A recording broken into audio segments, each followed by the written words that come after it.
Oh, I forgot to hit record. We'll start this over again. Sunday night, useless banter with a purpose. 28apr13. The SNUBWAP. Yeah, well, neither one of us knew it beforehand, but we both knew it afterhand. And so I don't know. Somebody's going to have to come in and tell us if the SNUBWAP happened last week at all.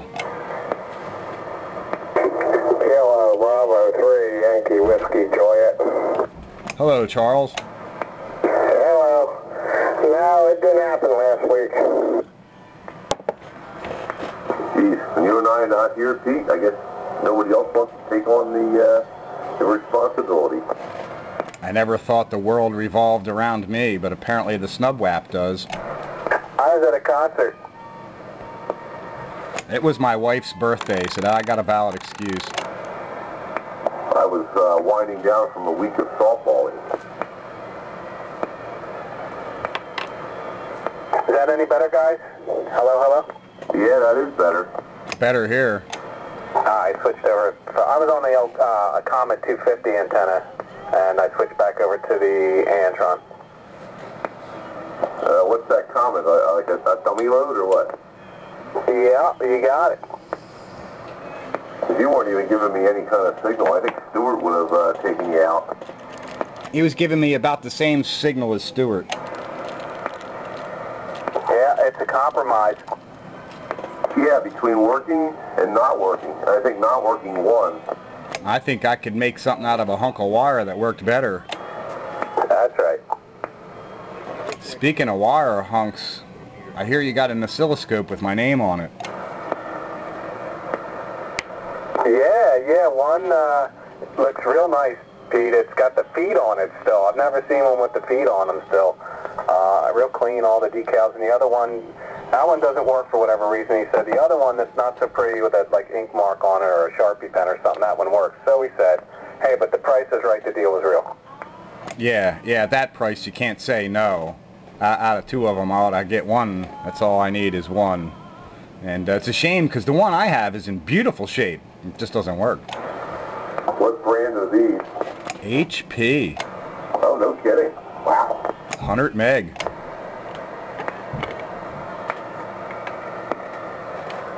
I always prefer Tektronix scopes, but HP's spectrum analyzers, and most of their other stuff too. Yeah, what I say they were 1704s or 1407A or something?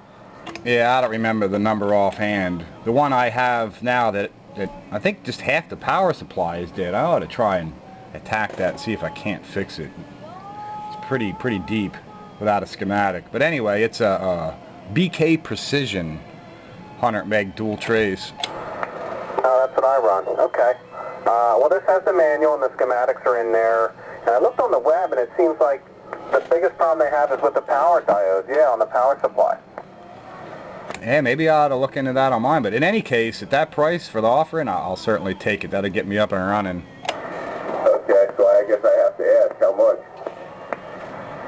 Less than a Jackson, if I read it right. Yes, sir. $15 for both. Wow. That's what I said. I couldn't say no to that. Oh, no. I lose. No one was bidding on them. Nobody wanted to carry them out to their car. I lose more money than that walking down the street. You're like that guy that rides around on the Geico commercial with the money flapping off of him. Yeah. I wish. They looked like they'd be heavy, but they weren't very heavy. I sure do appreciate you looking out for me, man. You're a true friend.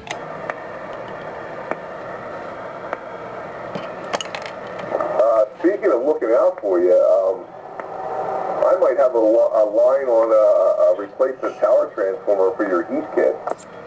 Oh yeah? Yeah, I'm just wondering how much you're willing to pay for one, or if you're willing to take one at this time. Well, at this time, it's kind of, it would be crunching the budget because I got funds set aside for the B&W transformers, and that's gonna, that's a bit costly. Yeah, because this is a guy in, I guess he's in the Chicago area. It's got like barns full of all all kinds of radio stuff, and one thing he has are power transformers for SD220s and SD200s, and I think an SD220 power supply might work in a 1000. I don't know. I'll have to find out first. Yeah, and I also have doubts at this point if my tube is any good. Because remember when I used the external high voltage supply, I still couldn't get no life, no joy? Yes. I don't understand how that was either. I mean, unless your tube's shorted and that's cooked everything. I don't know. Catastrophic meltdown, maybe? I have no idea. I don't even understand what happened. I was on 75 meters. Everything was going fine. I wasn't even transmitting. I was actually done. I looked over and the thing was off. So I don't even know when it went off. Yeah, it's just weird. You know, it's the 220 that the tube would cook like that. Now, when you had that external high voltage hooked up to it, did you see voltage on your metering in there? Yes, sir. But couldn't get any joy, so I think my tube may be suspect also. Yeah, either that or maybe there's some other circuits in there that need other voltages that you weren't supplying or something. I don't know. But if you got B+, I mean, it should have done something. I had the other transformer hooked up for everything else, and all I needed was, you know, the high voltage to the plate. I supplied that instead of using the taps off the stock transformer, you know. Didn't use their doubling circuit or none of that, which all that goes to is, I think there's just metering circuit off of there. So I didn't have voltage metering on the amp. I don't remember now. But anyway, I had high voltage on that thing, and all the other, the rest of the transformer was hooked up, so there was voltages everywhere else, but there was no joy.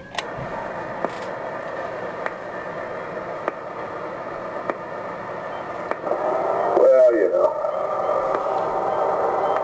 something inside is telling me that your tube is probably fine, and there's some other little issue that was overlooked somehow, and I'm hoping that's really the case. Well, that's a project for a little bit further down the road. If I had bottomless pockets like the Geico Money Man and it, you know, just peel a 20 off my face, I'd, you know, I got to stage these projects and when money allows. Now, if I've been kicking around the idea of selling that Triumph of mine, if I sell that thing, that would put me a long way to radio projects and other projects too, as a matter of fact.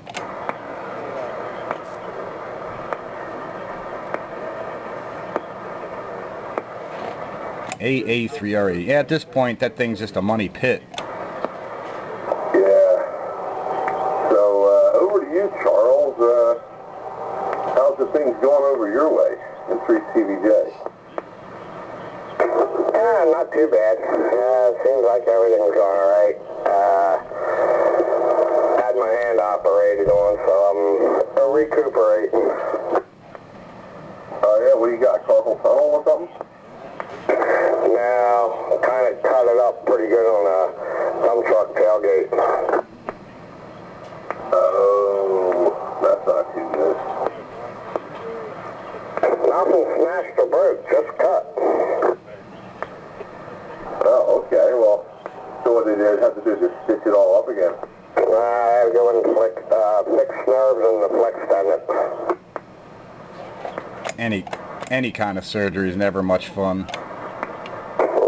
Nah, you're right there, but so yeah, now I'm on rest and recuperation for a couple weeks yet.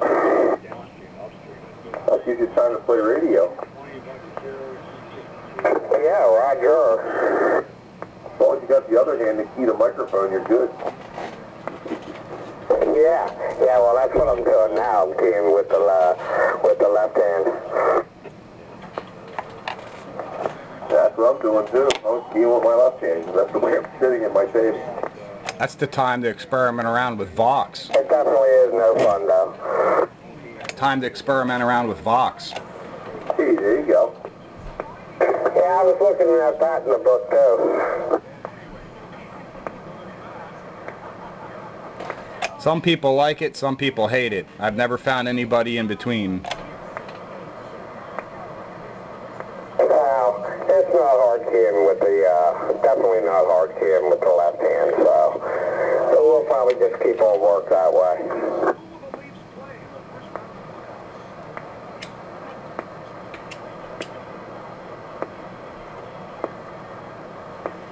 Did they look at the truck, Chuck? Did they see, was there like a piece of like stainless hanging out or something? I found 2 burrs on the latch that had part of my hand and part of my finger on it, I should say. There was a burr there. Was it steel or stainless? I know stainless, man, will cut you so fast you don't even feel it. Yeah, stainless. I feel your pain, man. KB3ZW. KB3, YWJ. AA3RE on the SNUBWAP. I've got my stinking electrical static noise in here tonight. Keeps coming and going. One of these years I'd like to find out what the heck that is. Yeah, well, I got my electric dog fence ticking away. I'm ready to go outside and unplug that thing. That thing's annoying. Doesn't that, that 530 have a blanker in it? Yeah, it'll mush it down pretty good, but then it makes everybody else sound crappy.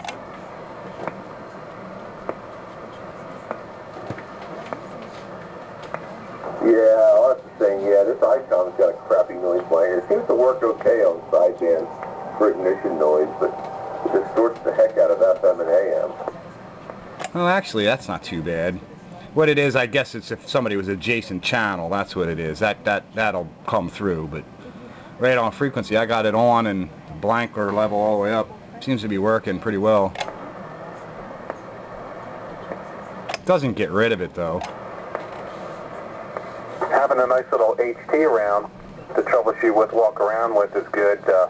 I'm modifying a Cobra handheld for the uppers and lowers, and I found out the trick. I did the jumper, and the guy got back to me. He said, that's not enough to pull the batteries. You got to brush over all the board with a copper paintbrush. You ever hear that? I never heard of doing something like that. Yeah, around the CPU and such to ground it out. Usually when you're doing those kind of modifications, like I think the standard HT and a few of the others, that are the Cherokee, there's a jumper you got to do, and then you got to do a CPU reset, and once you do that, then it unlocks. Yeah, he was saying that there's some kind of enough charge on the CPU that it still won't reset with a battery pull, and that's what his little copper paintbrush, he takes fine wire and just cuts the end of it off, and after the power is dissipated off the battery, obviously, then he paints around the CPU. He says that's what does it. I was like, oh, wow, I never heard of that before. So you did that and now it works? No, I have to open it up again. He just got back to me on the forum. Actually, it was an eBay guy. He mods them, and I asked him, point blank, how do you do that? Yeah, because I know there's been a couple that are tricky like that. You put the jumper in there to enable the ability to mod it, and then you got to go. Sometimes there's a button sequence you got to do. You hit 3 buttons simultaneously while you turn the radio on, and it resets, and then it'll work. And if you want to put it back to stock, you just repeat the same procedure, and it'll go back to stock again. Right. That's where I'm at with this 2290. I pulled a jumper off the Echo board that feeds the main board as per somebody, and it stopped transmitting. Although the display says it's still transmitting and it's locked on 27115. So the CPU still has it in the transmit mode. That's right. So it probably won't receive, because when the CPU goes into transmit mode, it's telling the CLL to load a different combination, most likely. Yeah, like an inhibit signal. Yeah. So there's going to be some kind of trick with this CBU. It has a capacitive backup for the memory. I bet she's going to say bleed that off with a resistor or something, and then that, I don't know, that might do it. Did you try looking to see if there was anything shorted on the microphone side of that, you know, like a cap or anything that could be pulling that line low? Are you getting 8 volts on that line or whatever? I guess it's supposed to be around 8 volts. Well, I looked at the board. There are some small caps on there, but I actually disconnected the connectors off of that board to see if, you know, that would do anything. Like, and they run over to the CPU board, those wires. That could be on the input on the CPU board itself. But, you know, it could very well be that the CPU is just in need of resetting. Because I had a 2950 that went into some funky mode. The display had weird segments on it and it was in transit mode. And I think it was a jumper or something, like a little suitcase jumper. You pulled to disconnect the battery and it, you know, you left it sit and then it would reset. Yeah, the one you had one of those flat quarter batteries in there. Okay, yeah, this doesn't. Yeah, I had one of the really early versions. You know, they had a lot of little issues. Hey, 10-4, I appreciate the information on it. I don't know, we'll get to the bottom of it. You know how those computer radios are. Yeah, rip it all out and put a big fat toggle switch in there and you're good to go.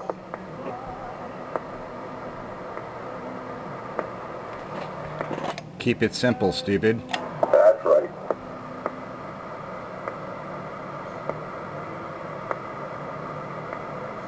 KB3, ZIP.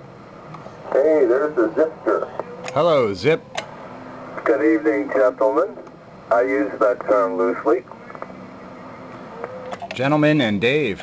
Yeah, I was gonna say, that doesn't. It evidently doesn't apply to me because I get my own special greeting. Evening, Gene. Hey, good evening.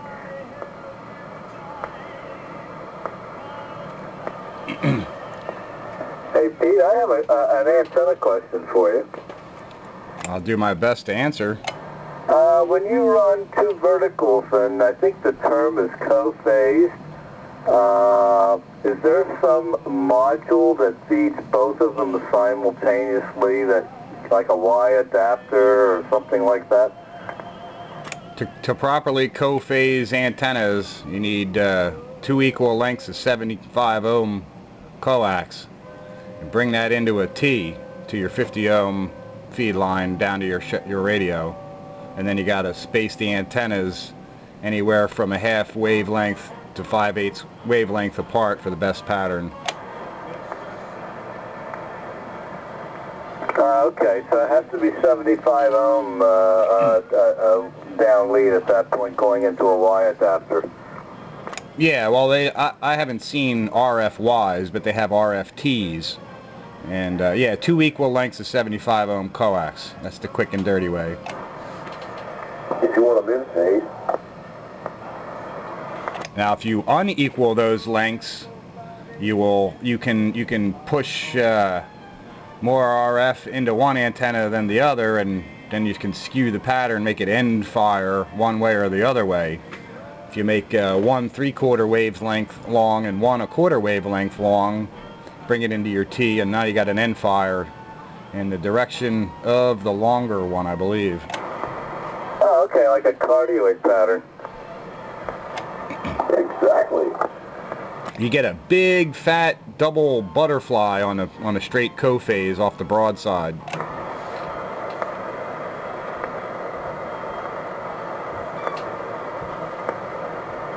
So you don't necessarily double your output if you have just similar antennas or something like that.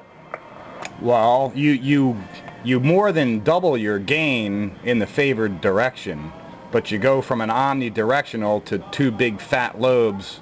You know, say your antennas are, you got two antennas, you know, and the axis in line is east and west, and you co-phase them. Now you have two big broad lobes north and south, and you'll have nulls to your east and your west directly. Got Gotcha. Okay, now I understand it.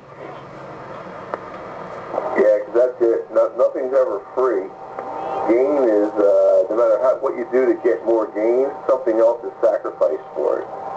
In this case, your north and south lobes are gained at the expense of the east and west ones. Now, like on my 11 meter, 10 meter co-phased IMAX setup, I got a little tricky box. And basically all that box is doing is flipping from co-phased to the other way we described, 3/4 wavelength, 1/4 wavelength kind of a thing, and it changes the phase and you can go end fire in either direction. So I can shift that gain pattern east, west, or north and south together. So there's some fun you can do, but like Dave said, there's no free lunch. All you're doing when you're talking about gain antennas is squishing a pattern from a big balloon of a quarter wave. You know, think of a balloon. That's a quarter wave antenna. It radiates like a balloon. Now you go to a 5/8 wave antenna, go to the top of that balloon and the bottom of that balloon and squish it like a donut. That would be a 5/8 wave. If you're talking the co-phase thing, kind of hard to shape a balloon in that fashion, but you get the idea. Yeah, Roger. I know there's a lot of science involved, and then sometimes there's a little bit of witchcraft and alchemy involved. It's all alchemy. Yeah. And if you run co-phase antennas for too long, it'll increase global warming. I wish it would. It was warm today, but not warm enough quite. This is the second coldest spring in history since they've been collecting temperatures. Yeah, you know, I read that too, and I'm laughing to myself. Where's Al Gore now? He's making money.